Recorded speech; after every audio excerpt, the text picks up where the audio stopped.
السلام علیکم۔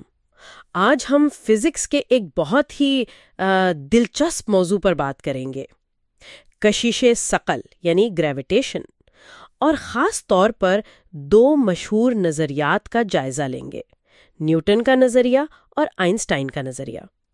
یہ بھی دیکھیں گے کہ ایف ایس سی کے طلبہ کے لیے ان میں سمجھنے والی اہم باتیں کیا ہیں۔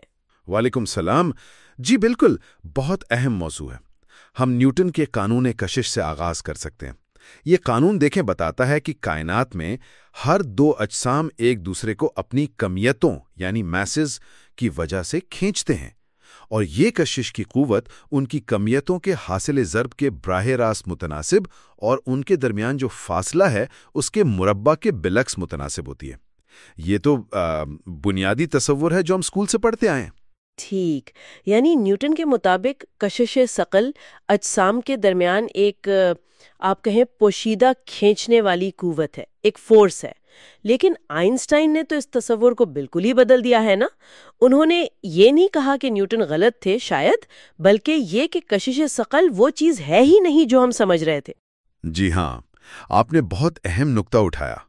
آئنسٹائن کا جو نظریہ ہے، نظریہ عمومی اضافیت، جنرل ریلیٹیوٹی، اس کے مطابق کشش ثقل کوئی قوت نہیں ہے جو فاصلے سے عمل کرے، بلکہ بھاری اجسام جیسے سورج ہے یا زمین ہے، یہ اپنے ارد گرد موجود زمان و مکان یعنی اسپیس ٹائم، کائنات کا تانا بانا جسے کہتے ہیں۔ جی بالکل، کائنات کا تانا بانا، اس میں خم پیدا کر دیتے ہیں، کرویچر۔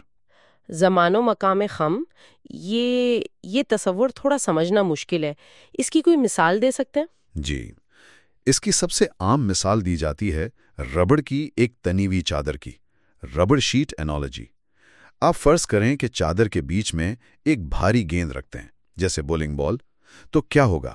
چادر نیچے دھنس جائے گی، ہے نا؟ اس میں ایک گڑھا یا خم بن جائے گا۔ ہاں، بن جائے گا۔ اب اگر آپ ایک چھوٹی ہلکی گیند جیسے کنچا اس چادر پر لڑکائیں تو وہ سیدھا جانے کے بجائے کیا کرے گی؟ وہ اس گڑھے کی طرف مڑ جائے گی۔ ایسا لگے گا جیسے بھاری گیند اسے کھینچ رہی ہے۔ اچھا، تو وہ اصل میں کھینچ نہیں رہی، وہ بس چادر کے خم کے ساتھ ساتھ چل رہی ہے۔ بالکل، آئنسٹائن کے مطابق سیارے سورج کے گرد اسی طرح زمان و مکان کے خم کی وجہ سے گھومتے ہیں، وہ کھینچے نہیں جا رہے۔ اوہ، تو اجسام کھینچے نہیں جاتے بلکہ زمان و مکان کے خم کے ساتھ ساتھ حرکت کرتے ہیں۔ وہ راستہ جسے وہ سیدھا سمجھ رہے ہوتے ہیں وہ اصل میں خمیدہ ہوتا ہے۔ بالکل صحیح۔ اجسام آپ کہہ لیں زمان و مکان میں ہمیشہ مختصر ترین راستے اختیار کرنے کی کوشش کرتے ہیں۔ اس مختصر ترین راستے کو جیوڈیسک کہتے ہیں۔ چونکہ زمان و مکان خود خمیدہ ہے بھاری اجسام کی وجہ سے، اس لیے یہ راستہ ہمیں ٹیڑھا دکھائی دیتا ہے، جیسے سیاروں کا مدار۔ وہ بس زمان و مکان کی جیومیٹری، اس کی ساخت کی پیروی کر رہے ہوتے ہیں۔ یہ تو واقعی ایک انقلابی سوچ ہے، بالکل مختلف زاویہ ہے۔ کیا اس نظریے کا کوئی ٹھوس ثبوت بھی ملا؟ خاص طور پر نیوٹن کے نظریے کے مقابلے میں کوئی ایسی چیز جو صرف آئنسٹائن ہی بتا سکے؟ جی ہاں، بالکل ملا، اور سب سے مشہور ثبوت روشنی کا مڑنا ہے۔ آئنسٹائن کے نظریے نے یہ پیش گوئی کی تھی کہ روشنی بھی کھچے شکل سے متاثر ہوتی ہے اور بھاری اجسام جیسے سورج کے قریب سے گزرتے ہوئے مڑ جاتی ہے۔ کیوں؟ کیونکہ وہ بھی زمان و مکان کے اسی خم میں سفر کرتی ہے۔ روشنی بھی مڑ جاتی ہے؟ جی، اور یہ بات 1919 میں ایک سورج گرہن کے موقع پر باقاعدہ ٹیسٹ کی گئی۔ سائنسدانوں نے سر آرتھر ایڈنگٹن کی قیادت میں سورج گرہن کے دوران جب سورج کی روشنی مدھم تھی، سورج کے بالکل قریب نظر آنے والے ستاروں کی پوزیشن نوٹ کی۔ اور کیا نتیجہ نکلا اس مشاہدے کا؟ نتیجہ آپ کہہ لیں شاندار تھا۔ ستاروں کی روشنی بالکل اتنی ہی مقدار میں مڑی ہوئی نظر آئی جتنی آئنسٹائن کے نظریے نے پیش گوئی کی تھی، اور یہ مقدار نیوٹن کے نظریے کی پیش گوئی سے تقریباً دگنی تھی۔ دگنی؟ اوہ! جی ہاں، یہ مشاہدہ دنیا بھر میں ایک سنسنی بن گیا تھا اس وقت، کیونکہ اس نے کائنات کے بارے میں ہمارے صدیوں پرانے تصورات کو چیلنج کیا اور آئنسٹائن کے نظریے کی ایک بہت مضبوط تصدیق فراہم کی۔ کشش ثقل کیسے کام کرتی ہے؟ ایک قانون دے دیا، انورس اسکوائر لا، جبکہ آئنسٹائن نے بتایا کہ یہ کیوں ہے، اس کی وجہ کیا ہے، زمان و مکان کا خم۔ اور آئنسٹائن کی وضاحت زیادہ گہری، زیادہ بنیادی ہے۔ آپ نے بالکل درست سمجھا۔ آئنسٹائن کا نظریہ زیادہ جامع ہے، زیادہ کمپریہنسو ہے۔ عام حالات میں جیسے زمین پر سیب کا گرنا یا سیاروں کا عام مدار، دونوں نظریات تقریباً ایک جیسے نتیجے دیتے ہیں۔ نیوٹن کا قانون کافی حد تک ٹھیک کام کرتا ہے، لیکن جہاں کشش ثقل بہت شدید ہو، جیسے بلیک ہول کے قریب یا پھر روشنی کے مڑنے جیسے نازک معاملات میں، وہاں آئنسٹائن کا نظریہ ہی درست تصویر پیش کرتا ہے۔ نیوٹن کا نظریہ وہاں ناکافی ہو جاتا ہے۔ آئنسٹائن نے ایک اور اہم بات بھی واضح کی تھی، جسے پرنسپل آف ایکویولنس کہتے ہیں۔ پرنسپل آف ایکویولنس وہ کیا ہے؟ اس کا بنیادی خیال یہ ہے کہ کشش ثقل کی وجہ سے گرنے کا تجربہ، مثلاً آپ ایک بند لفٹ میں ہیں اور اس کی رسی ٹوٹ جائے تو آپ بے وزنی محسوس کریں گے۔ یہ تجربہ اور خلا میں ایک راکٹ میں انجن بند کر کے تیرنے کا تجربہ، یہ دونوں بنیادی طور پر ایک جیسے ہیں، یعنی ثقلی اسرا اور جمودی اسرا میں فرق نہیں کیا جا سکتا۔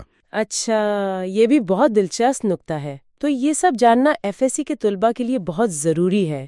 امتحانات کی تیاری کے حوالے سے انہیں کن باتوں پر خاص توجہ دینی چاہیے؟ جی، امتحانی نقطہ نظر سے چند چیزیں بہت اہم ہیں۔ پہلا تو نیوٹن کا قانون کشش، اس کی تعریف اور اس کا فارمولا F=G m1m2r²، یہ اچھی طرح یاد ہونا چاہیے۔ ٹھیک ہے۔ دوسرا، آئنسٹائن کا نظریہ، اس کے بنیادی تصورات سمجھنا ضروری ہیں، جیسے کشش ثقل بطور قوت نہیں بلکہ زمان و مکان کا خم۔ وہ ربڑ شیٹ والی مثال ذہن میں رکھیں، اور جیوڈیسک کا کیا مطلب ہے یہ بھی سمجھ لیں۔ بنیادی فرق سمجھنا یعنی۔ جی۔ تیسرا، دونوں نظریات کا موازنہ۔ بنیادی فرق کیا ہے؟ قوت مقابلہ جیومیٹری، یہ واضح ہونا چاہیے۔ چوتھا، ثبوت، خاص طور پر روشنی کے مڑنے والا 1919 کا تجربہ، یہ آئنسٹائن کے نظریے کے ثبوت کے طور پر یاد رکھنا بہت اہم ہے۔ وہ سورج گرہن والا تجربہ۔ بالکل۔ اور پانچواں، تعریفیں اور خاکے، جو کلیدی اصطلاحات ہیں ان کی تعریفیں یاد ہوں، اور اگر ممکن ہو تو زمان و مکان کے خم کو ظاہر کرنے والے سادہ خاکوں ڈائیگرامز کی مشق کر لیں، اس سے سمجھنے میں مدد ملتی ہے۔ یہ بہت مفید نکات ہیں، شکریہ۔ اور آخر میں سننے والوں کے لیے ایک سوچنے کی بات، آئنسٹائن نے نیوٹن کی دی ہوئی تصویر کو بدلا، اسے مزید بہتر کیا۔ کیا یہ ممکن ہے کہ مستقبل میں کوئی نیا نظریہ آئے جو آئنسٹائن کی دی گئی کشش ثقل کی تصویر کو بھی مزید بہتر بنائے یا تبدیل کر دے؟ سائنسداں آج بھی کوانٹم میکینکس اور کشش ثقل کو ملانے کی کوشش میں ہیں، جسے کوانٹم گریوٹی کہتے ہیں۔